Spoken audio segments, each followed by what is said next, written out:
नमस्ते बच्चों, कक्षा 6 विषय गणित और प्रश्नावली 4.3 चौथी प्रश्नावली अपनी स्टार्टिंग की थी। तो अपने वहां से स्टार्ट की थी कि बिंदु किसे कहते हैं, रेखा किसे कहते हैं, रेखाखंड किसे कहते हैं, किरण किसे कहते हैं, कोण किसे कहते हैं। तो अपने सारा वो अपने पार्ट कर चुके हैं 4.1 वाली वीडियो में। तो उसी के आगे से आगे पार्ट चल रहे हैं। अब देखो 4.3 प्रश्नावली अपने शुरू कर रही हैं। तो उसका जो पहला क्वेश्चन है वो आपसे क्या पूछना चाहता है, आकृति दे रखी है और आपसे कह रहा है कि आप कोनों के नाम लिखो, कोनों के नाम लिखो। तो आप इस आकृति को देख सकते हो कि ये दो रेखाखंडों का बीच का ये पार्ट है जो काटता है, ये क्या कहलाता है, कोण कहलाता है। ये अपने पढ़ चुकी हैं। अब ये क्या है, कोण है। तो इनको अपने कैसे लिख सकते हो, आप तीन तरीके से लिख सकते हो। या तो लिख दो कोण ए, फिर कोण बी, कोण सी, इसी प्रकार कोण डी। नहीं तो कोण का ये सिंबल होता है, कोण ए, ये कोण बी, कोण सी, कोण डी। ये तरीका भी है। एक तरीका और है, वो क्या कहता है, आप जो भी आपको कोण दर्शाना होता है, कोण का निशान तो लगाना ही लगाना है, लेकिन जो कोण आपको लिखना होता है उसको तो बीच में लिख दो, साइड वाले दो बिंदु ले लो, जैसे B A D, B A D.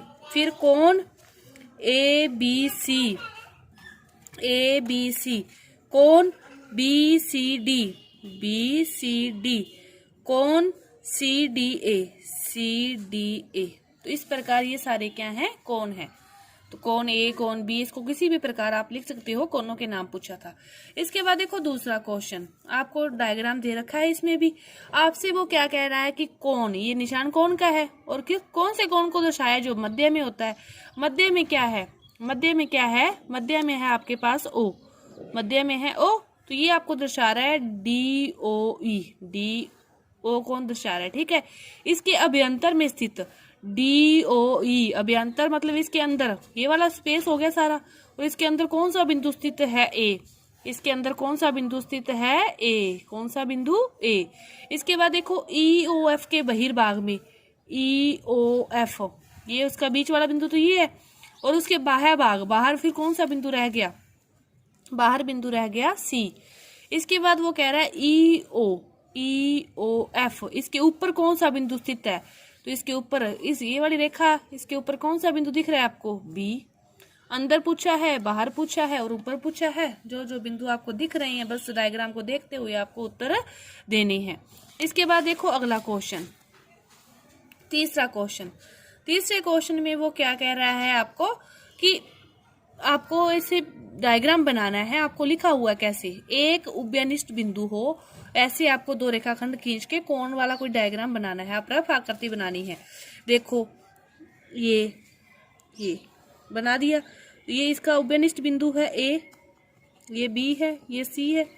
तो ए दोनों में आ रहा है ना, दो रेखाखंडों में एक उभयनिष्ठ बिंदु। फिर वो कह रहा है दो उभयनिष्ठ बिंदु हो, कोई भी आप ऐसे कोण बनाओ, उसके लिए कितने बिंदु उभयनिष्ठ बिंदु हो, दो उभयनिष्ठ बिंदु हो। तो ये से इस डायग्राम को ले लो। तो इसमें ये कितने, दो बिंदु दर्शा दोगे इस रेखा पर, तो कितने हो गए, दो हो गए। तीन कह रहा है तो इस रेखा पर कितने बिंदु दर्शा दिए, तीन दर्शा दिए।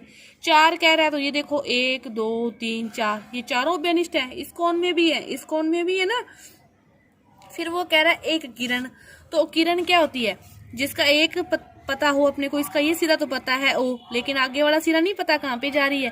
तो ये वाला ही डायग्राम, एक बिंदु का है तो आप एक बिंदु लिख के बना दो, दो बिंदु का है तो इसको पर दो बिंदु दर्शा दो, तीन का है तो इस पर तीन दर्शा दो, चार का है तो इस पर चार बिंदु दर्शा दो। किरण तो ये है ही, ये वाला डायग्राम ही इन चारों के लिए अलग अलग आप बनाओगे।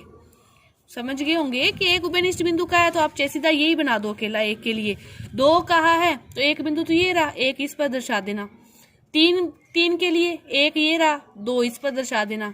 चार के लिए इस पर कितने दर्शा देना, तीन दर्शा देना। तो आपकी जितने उभयनिष्ठ बिंदु आपको कहा है उतने आप पर बन जाएंगे। तो ये आपकी जो 4.3 जो प्रश्नावली थी ये पूरी हुई। धन्यवाद।